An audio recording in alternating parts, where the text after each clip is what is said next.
Bienvenue dans une autre vidéo. Je m'appelle Mickaël de Motivation Mania. Dans cette vidéo, je vais partager avec vous 4 choses que vous devez commencer à faire pour élever votre vibration. Je crois que cette vidéo peut vous aider à comprendre comment adapter certaines des choses que vous pourriez faire et comprendre que lorsque vous laissez aller ces choses dont je vais parler, votre vibration commencera instantanément à s'élever. Je crois qu'en ce moment, plus que jamais, je me sens vraiment bien tout le temps. La principale raison pour laquelle je me sens aussi bien, c'est parce que j'ai laissé aller beaucoup de choses qui maintenaient vraiment mon énergie basse. C'est ce que je vais partager avec vous. Et la première chose que vous devez laisser aller pour élever votre vibration a à voir avec le pardon des rancunes et le fait de renoncer à la victimisation. Maintenant, ce que je vais faire maintenant, c'est vous montrer ce graphique ici. Et ce graphique provient d'un livre appelé « Pouvoir contre force ». C'est un livre du docteur David Hawkins. C'est un livre qui traite de la compréhension de la conscience dans un format sous forme de niveaux. Vous me connaissez peut-être, avant j'étais accro aux jeux vidéo, alors les niveaux ça me parle. L'idée derrière cette échelle que vous voyez ici est que dans les émotions inférieures, vous verrez des émotions telles que la honte, la culpabilité, la colère. Ce qui se passe, c'est qu'à mesure que vous montez cette échelle vibratoire, vous vous sentirez mieux. Vos émotions vont augmenter et en même temps, vous élèverez votre vibration. Vous verrez qu'à un certain moment, vous verrez les émotions de neutralité, de volonté, puis vous passerez finalement à l'acceptation, puis éventuellement à l'amour, puis à la joie, à la paix et au plus haut, à l'illumination, qui est, je crois, tout en haut. L'idée derrière cela est que pour monter l'échelle le plus rapidement, l'une des choses les plus puissantes est d'apprendre le pardon. L'idée derrière cela est que lorsque vous pardonnez, vous laissez aller toutes ces émotions inférieures. Vous laissez aller la honte, la culpabilité. Vous laissez vraiment tomber toute victimisation. Vous savez ce sentiment de penser que les choses vous arrivent. C'est pourquoi le pardon est une pratique vraiment puissante. L'idée principale derrière cela, et la technique la plus simple que j'ai trouvée pour le pardon, c'est de comprendre cette idée simple selon laquelle tout le monde prendra toujours des décisions en fonction de leur propre niveau de rationalisation, selon leurs propres croyances, si vous préférez. Ce que cela signifie, c'est que, d'un certain point de vue, si quelqu'un vous a fait quelque chose, ils l'ont fait selon leur propre processus de pensée. Ce qui signifie que nous pouvons ne pas le comprendre de notre perspective, mais ils doivent le rationaliser à un certain point de vue. Prenons un exemple pour illustrer cela. Disons que quelqu'un vous a volé. À un certain niveau, cette personne qui vous a volé avait une perspective de limitation. Il avait une sorte de perspective selon laquelle il n'avait pas assez et qu'il avait besoin de plus. Donc, dans leur impuissance, depuis leur état émotionnel inférieur, depuis leur perspective, ils ont pris la décision de vous voler.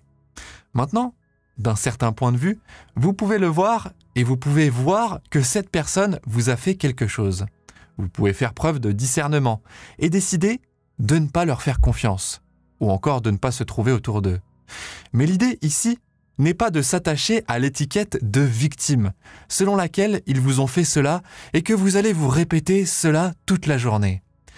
Comprenez que toutes les émotions que nous nous répétons, nous les ressentons en nous-mêmes et nous créons des schémas où nous les recréons encore et encore et encore et encore.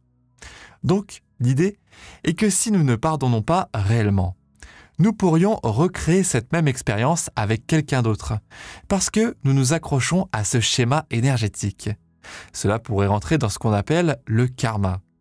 Mais l'idée est que tout ce que nous ressentons, au fond, nous allons toujours attirer plus de cela. Donc, l'idée derrière le nettoyage de votre karma est aussi de simplement lâcher prise sur les choses que les gens vous font, et de pardonner en comprenant que, de leur point de vue, de leur niveau de rationalisation, c'est pour cela qu'ils ont pris cette décision. C'est pourquoi ils ont agi de cette façon. Cela vient également d'un concept commun, appelé « chercher d'abord à comprendre plutôt qu'à être compris ». Essayez de comprendre d'où viennent les intentions des gens. Cela ne signifie pas que vous allez être d'accord avec leurs agissements. là dans mon exemple, un vol. Cela ne signifie pas que vous allez le cautionner. Mais ce que cela fait, c'est que vous pouvez accepter que cela arrive. Si vous acceptez que cela se produit, si vous le laissez simplement être ce qu'il est, et que vous le restructurez, ce qui en est une autre partie, vous pouvez le restructurer et le voir d'un point de vue positif. C'est une émotion difficile, qui par exemple, un ami vous a menti, que d'abord vous apprenez, ensuite qui devient quelque chose que vous savez, et par la suite, vous ne la laissez pas devenir quelque chose de plus gros à l'intérieur de vous, pour ne pas reproduire le schéma d'un ami qui vous ment. D'accord, tu m'as menti, tu as tes raisons, je les comprends, je l'accepte ou ne l'accepte pas, à vous de choisir à ce moment, et d'avancer sans ressasser sans cesse la même chose. C'est une façon puissante d'élever instantanément votre vibration et de vous permettre de vous sentir vraiment mieux. Maintenant, la meilleure partie à ce sujet, c'est que je suis devenu conscient de toutes les étiquettes qui me retenaient. J'ai pris conscience des choses qui me retenaient en arrière, en ce qui concerne mes processus de pensée. Et j'ai réalisé qu'à un certain niveau, j'avais la capacité de choisir mes propres pensées. Maintenant, ce que cela signifie, c'est qu'au lieu de penser que je pense certaines pensées, j'ai pu les observer et décider si je voulais que cela soit vrai pour moi. Vous savez, à un certain moment de ma vie, j'avais vraiment tout perdu. Divorce, confiance, argent. Et à partir de là, j'ai appris à observer mes pensées et j'ai appris à abandonner cette étiquette. Et le moment où j'ai abandonné cette étiquette, manque de confiance, divorce, etc., et que j'ai réalisé que je n'avais pas à continuer à perpétuer cet effet indésirable, à continuer à nourrir cette attache, c'était le moment où j'ai cessé de l'avoir et d'en avoir le besoin. Cela a été vraiment le moment où ça a fait clic pour moi. Et vous pouvez utiliser cela pour n'importe quoi. Si vous pensez être une personne timide, si vous pensez être un penseur négatif, c'est juste comme ça que vous êtes. Commencez à observer ces pensées et réaliser que vous pouvez choisir cette perspective ou vous pouvez choisir une autre perspective. Vous pouvez observer vos pensées et lorsque vous le faites, vous neutralisez l'émotion négative. Vous neutralisez l'attachement que vous avez à cela. Moi, j'utilise l'outil de l'hypnose qui m'aide dans ce processus pour observer et pour changer ses pensées. Vous pouvez utiliser ce qui vous correspond. Le plus important, c'est que c'est une technique sûre d'élever votre vibration. La deuxième chose que vous devez abandonner est donc l'attachement à la pensée négative et apprendre à observer. Lorsque vous apprenez à observer, vous arrivez au milieu du schéma entre la volonté et l'acceptation. Vous acceptez ce que vous pensez. Maintenant, la troisième chose est quelque chose qui est difficile pour certaines personnes à avaler. C'est une idée qui peut parfois causer de la douleur chez certaines personnes. Pour moi, ça l'était aussi. Il s'agit de laisser partir les personnes qui vous tirent vers le bas. Maintenant, il y a ce dicton commun selon lequel vous êtes le produit des 5 personnes que vous fréquentez le plus. Et à un certain niveau, pensez-y. Les gens que vous fréquentez le plus, vos pensées, les liens les plus proches ont créé des connexions dans votre cerveau et elles se déclenchent d'une certaine manière lorsque vous êtes avec certaines personnes, créant aussi également des croyances très fortes en commun.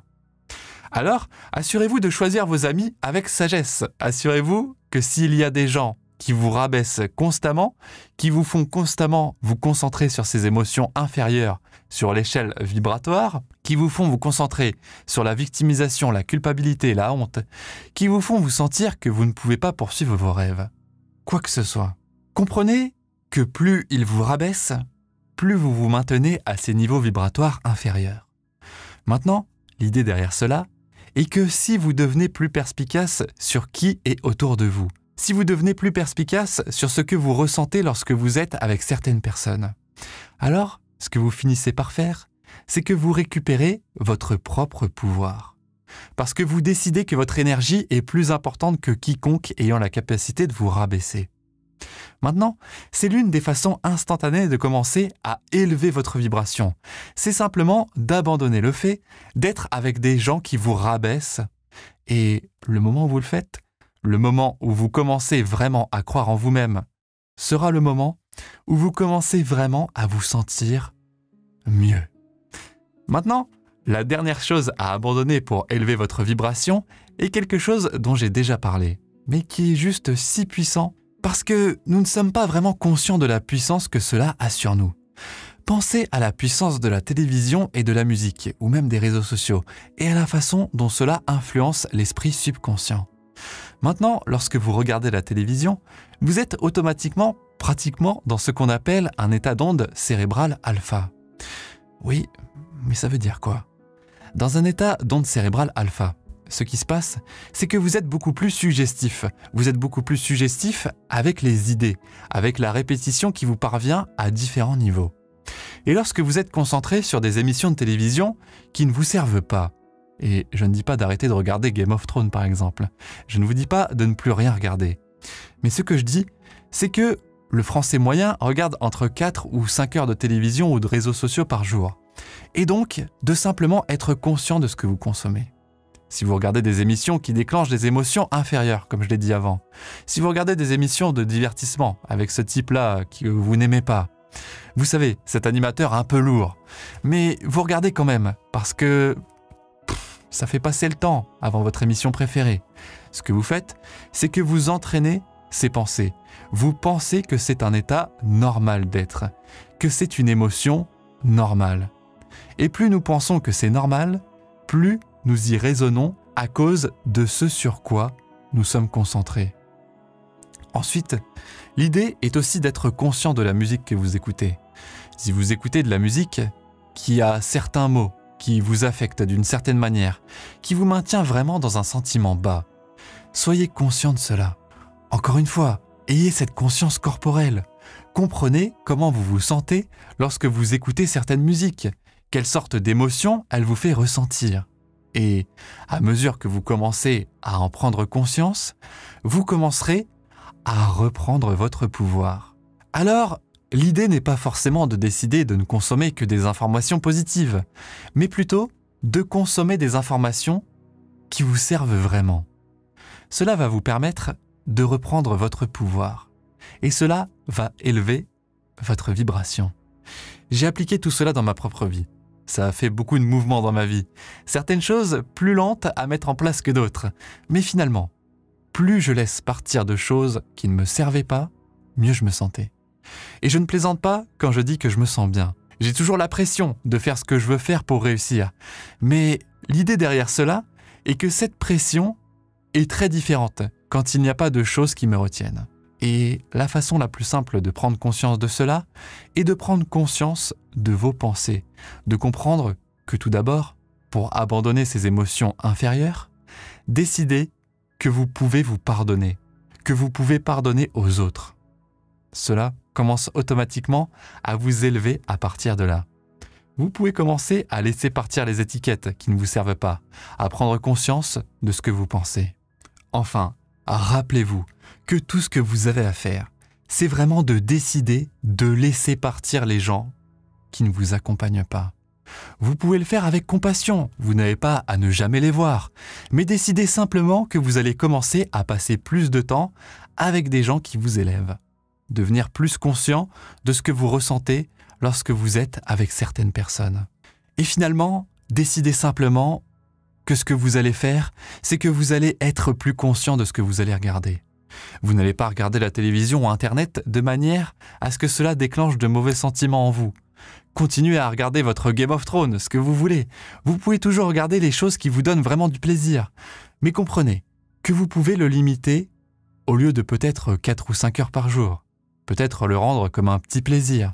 Ou utiliser ce moment comme récompense pour quelque chose que vous avez accompli ce jour-là ou quelque chose que vous avez fait. Donc, cela étant dit, j'espère que vous avez aimé cette vidéo. Aimez cette vidéo si vous l'aimez. Abonnez-vous si vous ne l'avez pas déjà fait et en même temps, appuyez sur cette petite notification ici, cette petite cloche, pour vous assurer de recevoir la notification que je fais une vidéo. Certaines personnes ont dit qu'elles ne voient pas les vidéos sortir. Et à part ça, vous pouvez retrouver dans un instant une superbe vidéo sur pourquoi on se réveille entre 3h et 5h du matin tous les jours et ce qui peut être incroyable à mettre en place. Je vous retrouve dans cette vidéo. Beaucoup d'amour, merci, merci, merci.